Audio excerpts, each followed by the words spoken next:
So that group there was with 150 grain super hammerhead from Sako. Now Stu's shooting a... No, he's shooting hog hammers. So one of the 150 barns, 168 barns.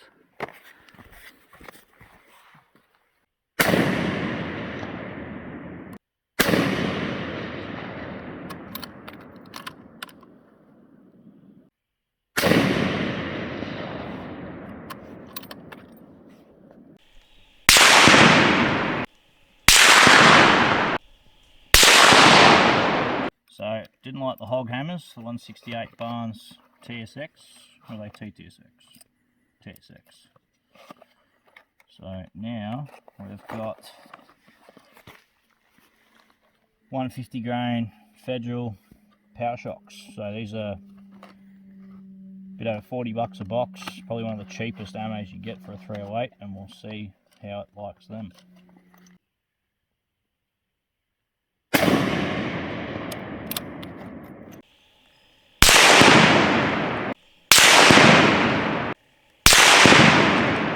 Alright, for this lot we've got some of Stu's hand loads. 180 grain SST projectile and 22208 powder.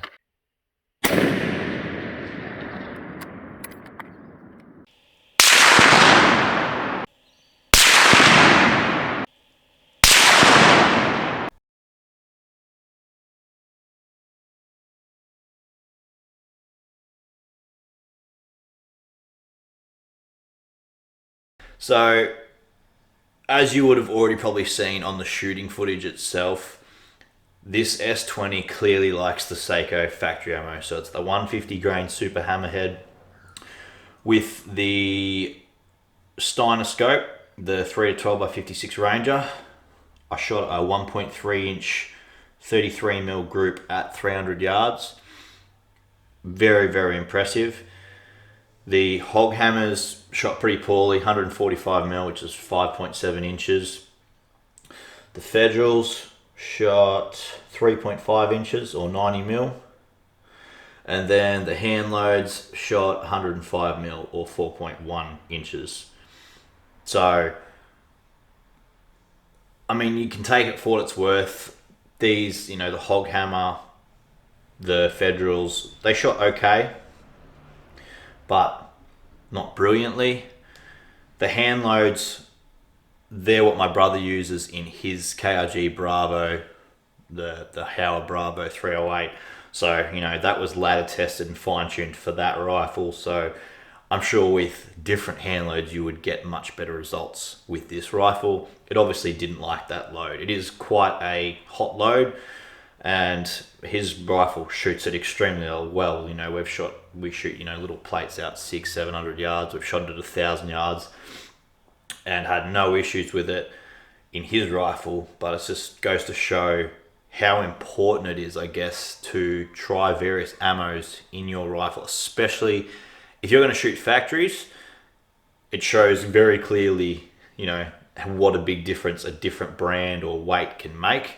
And if you want to shoot hand loads, I mean, you know, everyone, well, not everyone, but a lot of people find, you know, they think of the word hand load and think, oh, they're going to shoot amazing. It's one of the worst groups on this board with the hand loads, but it wasn't fine-tuned for it. It wasn't ladder tested. You know, it obviously isn't a sweet spot in this rifle. So just really goes to show the importance of ladder tests and things like that if you're hand loading, instead of just pulling a number out of the reloading book. You know, sometimes you might get lucky, you might just pull a charge weight out and get lucky, but I think this really shows the importance of finding something your rifle actually likes, and it's normally a sweet spot in the velocity. But I will talk about this Sako ammo. Now, it shot extremely well, 1.3 inches, 33mm. If I own this rifle straight away, that's what I'd be using. That's incredible accuracy for 300 yards. I mean, most people would be pretty happy with that at 100.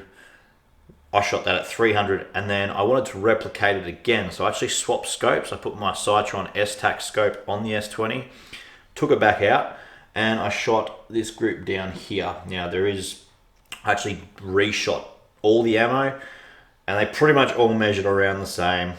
A couple of them are actually slightly larger. I think the hog hammers went 160 mil, which is about a bit over 6 inches, somewhere around there. The Federals shot a little bit worse, but roughly around that 90-100 mil. I didn't shoot the hand loads again, didn't worry about that, because it was just a waste of hand loads. But the Sako ammo, same thing, 33 mil, 1.3 inches with the different scope.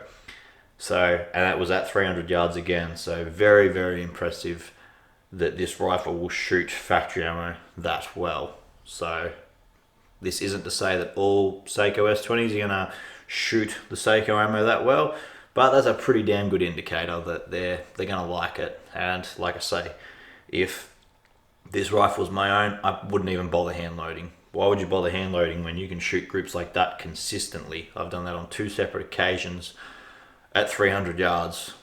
So that pretty much wraps up that side of things. I'm gonna take this down, pick up this rifle down here below me, and basically give my final thoughts and what I reckon of it. Alright, now that all the shooting's over and done with, I'm gonna just go over this rifle real quickly, try and give you guys a quick pros and cons. So starting off, pros, accuracy. You would have already seen that. Shot this Sako factory ammo really, really well.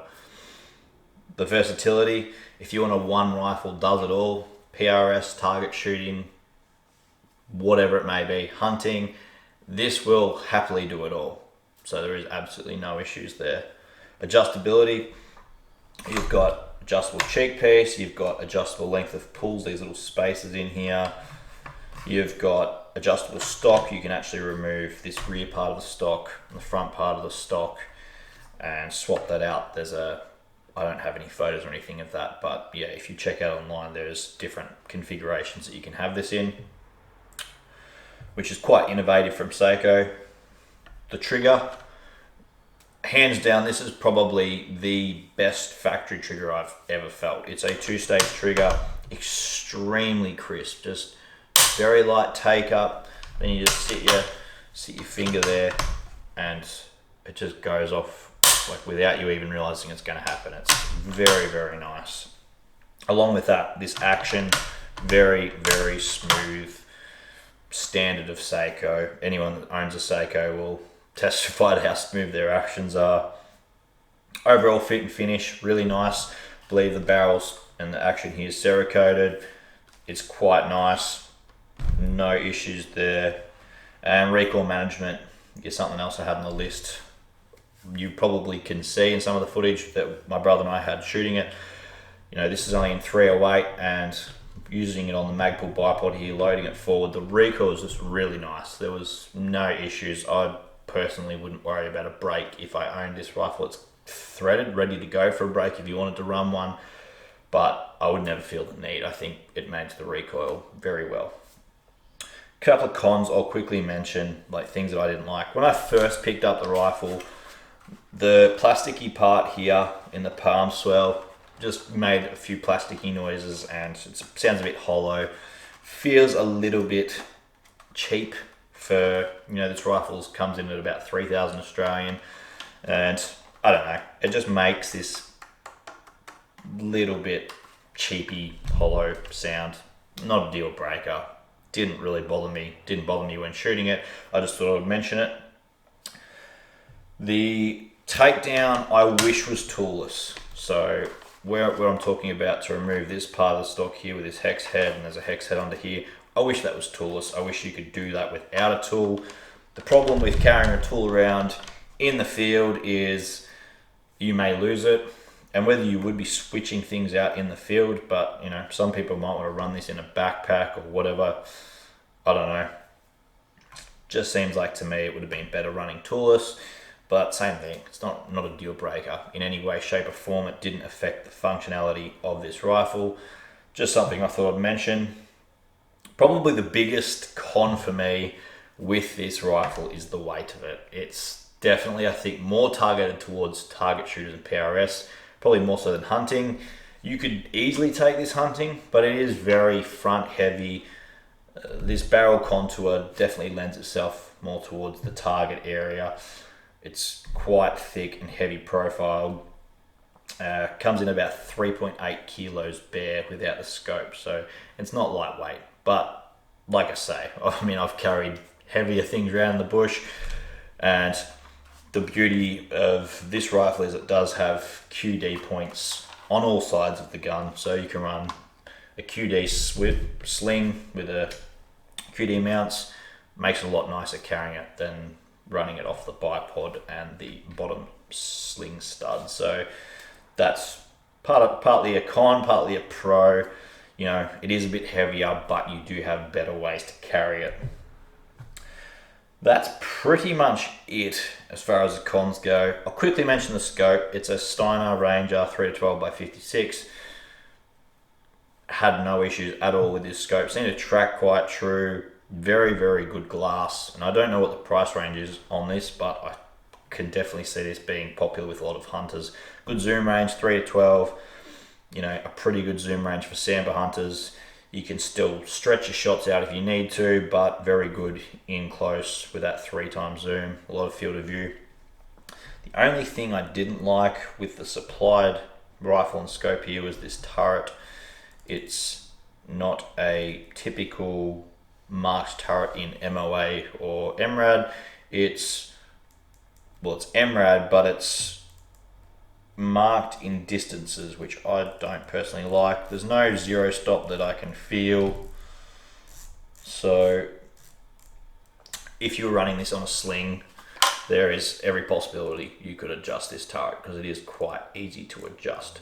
Now, I don't know whether all of these scopes come out with this turret or whether some are capped. I'm not sure. There's no thread here, so you can't even cap this if you want to, but it does have a couple little screws here which you could swap out. So I'm going to assume that there are models that are capped, and I feel like they would be a better option for a hunter. And I think if you're a PRS or target shooter, you're not going to be choosing this scope anyway. But all in all, I was very impressed with the glass quality and the functionality of this scope with this rifle. So if you're in the market for a one gun does all, this is probably a pretty good option. Anyway, I'm going to wrap this up. Big thanks again to H&S Firearms and to everyone watching and that subscribed lately. That's really good. So if you want, throw this video a thumbs up, hit that subscribe button, and I'll see you next time.